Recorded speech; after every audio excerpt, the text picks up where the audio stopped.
Hey guys, it's Comic Quiz, here bringing another comic review, and today I'm going to be doing Superboy issue 19. And, there it is, yes, Superboy issue 19. So, like all the other DC comics coming out this month, they all have, like, this extendable cover. And this one really surprised me the most, because if you remember from issue 18, we were supposed to find out in this issue the origins of Superboy. But this kind of shocked me a bit because everybody's been speculating who's the human donor for Superboy. Then at the end of issue 18, we saw Lex Luthor there, who seemingly wanted to explain to Mr. Psycho whom the origins of Superboy.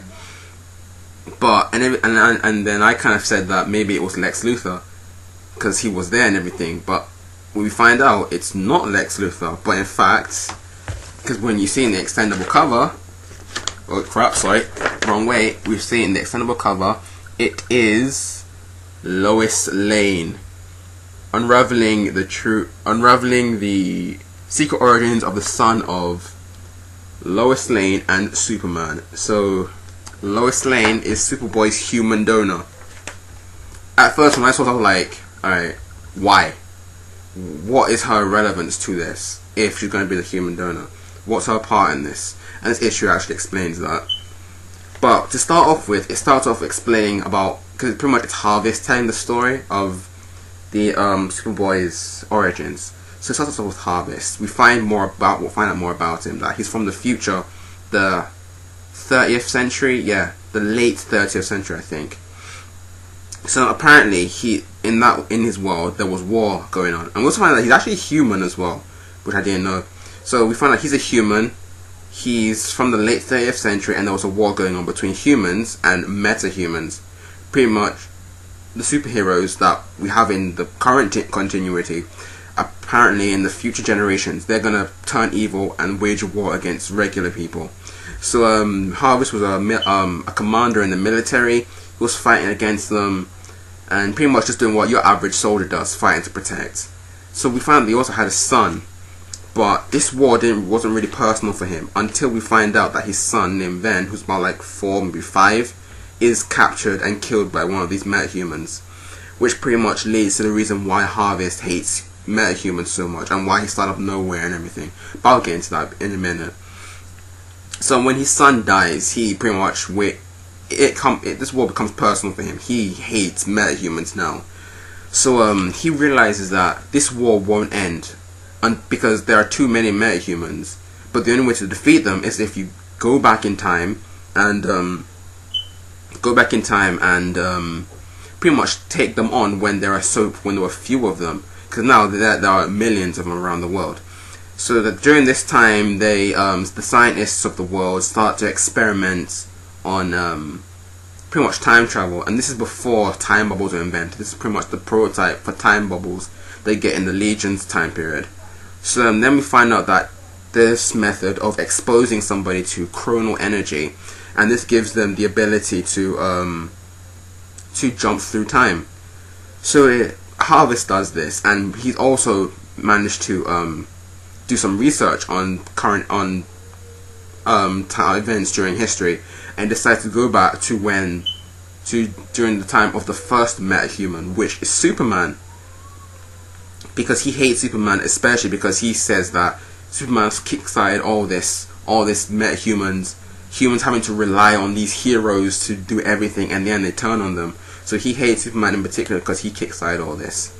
So he goes back to in time, and we find out that Superman, well, this hasn't been specified, but some period in that timeline in the past anyway, Superman marries Lois Lane and they have a child, and this child is named Jon Kent. So John, he's a pretty powerful kid. As he's getting older, he's got powers. He can fly, do this and that. He's pretty much a strong child. But something happens to him because he's half human, half Kryptonian. His DNA structures don't mesh with each other, and as a result, he starts breaking down, and as a result, he starts dying. So this eventually leads to leads Superman and Lois Lane to look for different ways how to save him, but at the end they can't. They even go to Lex Luthor to get some help, but Lex Luthor's like, even he can't do anything. So in the end, Jon seemingly dies. And explained by Harvest, that was the last time anyone saw Lois Lane and Superman ever again. So when they leave Jon's body in somewhere in the Fortress of Solitude, Harvest arrives and takes Jon away to the future. He then explains that he has the answer to save Jon's life, and that you need to realign his DNA properly in a stable environment. So he takes him back to the future with him, and he does that. He stabilizes his DNA, and so Jon lives. He's healthy, he's strong, and he raises him because the reason why he took Jon in the first place was to make Jon his soldier, his own personal Superman, so that he can use him in the fight against the metahumans. So as Jon gets older, he starts fighting metahumans constantly, and pretty much no one can match him. He's pretty much the Superman of that time period, and in the end they win the war. They pretty much not win the war, but pretty much on the verge of winning, and in the end Jon is seen as the most powerful being on the planet. So as time goes on, Harvest starts loving Jon as his own son, and he starts to care about him. But then something happens to Jon again, and he starts dying, because even though Harvest realigned his DNA, that's still not enough. His DNA is still breaking down again. So Harvest has no idea what he's going to do. That he realizes that the only way to solve this is by going back to the beginning, like solving his DNA problems from the source. But he can't get any DNA from Superman and Lois Lane, because they went missing after Jon supposedly died. So he decides he's going to take all the equipment he's gathered over the years, and go back to the very beginning of the New 52, and that was during Superman's early years, when he was still wearing that blue t-shirt and jeans stuff, when he was using that costume. So he goes back to that time. He pretty much sets up his lab. He gets DNA from Superman, and he gets DNA from Lois Lane, and then pretty much creates Superboy. And pretty much he creates Superboy because he's trying to look for something inside of him which will be used to cure Jon. But he also says that he added a third strand, but that third strand that has been a mystery so far has not been revealed in this issue. So again, it still goes it's still left as a mystery. So then also Harvey starts to explain that he creates the culling, that whole Teen Titans event which everybody hated. So he explains why he created it. He created it so as to raise an army for himself, so that he'll be able to take on the metahumans again. Because like he said before, he wants to take on the metahumans when there are few of them, rather than when there are millions of them, because they won't be able to win. So he creates the culling for that purpose, to raise an army. Then he gets all the world's best scientists to monitor Superboy. But as we know from issue 1, Superboy seems to be brain dead, and nothing seems to be working to try and revive him. So as you know, he tries to kill Superboy by putting cyanide into him, but Superboy rejects, pretty much escapes. But Harvest mentions that as Superboy did that, he released a massive amount of energy, which pretty much dwarfs everything that Jon could do. Pretty much in kind of way implying that Superboy may be stronger than Jon.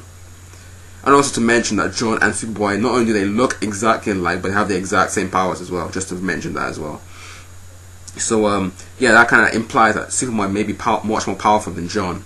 So then he explains again that he's been continuously watching Superboy, even after the whole culling thing, that he's not stopped watching him, that he still needs him. And also he explains that the whole what was this guy's name? Hell, when Superboy fought against Hell, and then Hell pretty much ripped his DNA apart. Apparently, by doing that, Hell pretty much triggered that vital thing that Harvest needs to be able to resurrect his own son, Jon. So now he's pretty much about to set his plans in motion, and he's pretty much about to come after Superboy again and get that key piece within him to resurrect Jon. Also, that going back to Lex Luthor, we find out the reason why Lex Luthor was there is because apparently when Superboy met Lex Luthor that time with Superman, apparently he left an astral projection of himself within Superboy to look for his secrets along with Dr. Psycho. So Lex Luthor had nothing to do with Superboy. It was just Lex Luthor actually trying to look for the secrets himself. So at the end of this issue, Harvest then explains that in the end, people may say that he looks like a monster because of his constant time traveling. Actually, I also forgot to mention, he looks the way he does because he's been continuously time traveling to look for, like, you know, Superman's DNA, to get back to the past so that he can pretty much kickstart all his plans in motion. And he looks the way he does because continuously traveling in time pretty much affects your body mass, and he looks the way he does because of that. So in Harvest is like, people may say that I look like a monster, but I don't care, because at the end of the day, I'm doing this for humanity, and all I am is a father trying to help his son. And then at the end, we see Jon in the stasis pod, right there, and that pod is Jon, who looks exactly like Superboy and has exact same powers, like I said. And that's where this issue ends. So overall, it was an interesting issue personally for me, because Superboy has had its ups and downs, kind of, but this issue did raise the bar a little bit more. Even though people, including myself, thought Harvest was a useless villain, this issue does help add a bit more character depth to him, makes him a bit more sympathetic. You understand why he's doing the things he's doing. Even though I personally still don't like him, but it adds more depth to his character, makes him much more relevant, and gives purpose to the Culling, which everybody says is a terrible, terrible story. But at least it gives it purpose now. We can understand why he was doing this. Also interesting to find out that Superboy is the son of, in a way, of Lois Lane and Superman, and also of Jon. And also I forgot to mention that during Harvest's constant time jumping, he altered the time stream by doing this. And he also says that proof of this is by saying that Superman is now dating Wonder Woman instead of him dating Lois Lane. So that pretty much implies that Harvest's time period now is an alternate reality of the current time period. It doesn't follow the same time stream anymore. It's different now. So yeah, it was pretty interesting. I gave it a 7.5. Very intriguing. However, I do still want to find out, where does this third strand of DNA come from? Who's the donor? But find out the Lois Lane thing. After when I saw it, I was like, what's the point? But now it makes sense. Superman and Lois Lane had a son.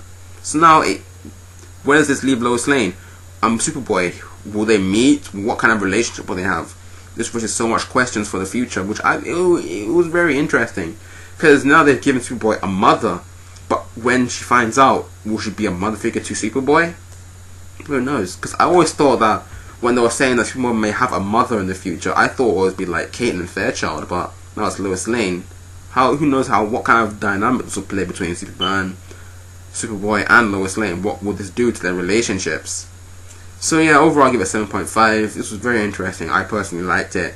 It depends on your taste, to be honest. Especially if you're a fan of time travel and everything. This issue was pretty much confusing, because when you go back in time, it doesn't properly explain when some of these events happen. Like, when does Superman and Lois Lane have their child? When does Harvest acquire the DNA of Superman and Lois Lane? It doesn't properly explain, and doesn't exactly explain the whole alternate reality thing. You have to, although it kind of does mention that the time stream has changed, but it doesn't exactly say, no, this is an alternate reality now because of my constant time jumping. But yeah, it was interesting, but you will have problems with that if you're so in love with the whole time traveling aspect of things. So yeah, thanks for watching my review, guys. Tell me in the comments down below what you thought of this issue. Did you like it? Did you hate it? What did you think? What do you think of Lois Lane being Superboy's human donor? What do you love it? Hate it? Do you think this could be a good opportunity and take Superboy into a new direction? So yeah, also don't forget to subscribe to my channel, like this video, and share with your friends. So see you guys the next time with Albert, and I'll see you again with another review. Bye guys.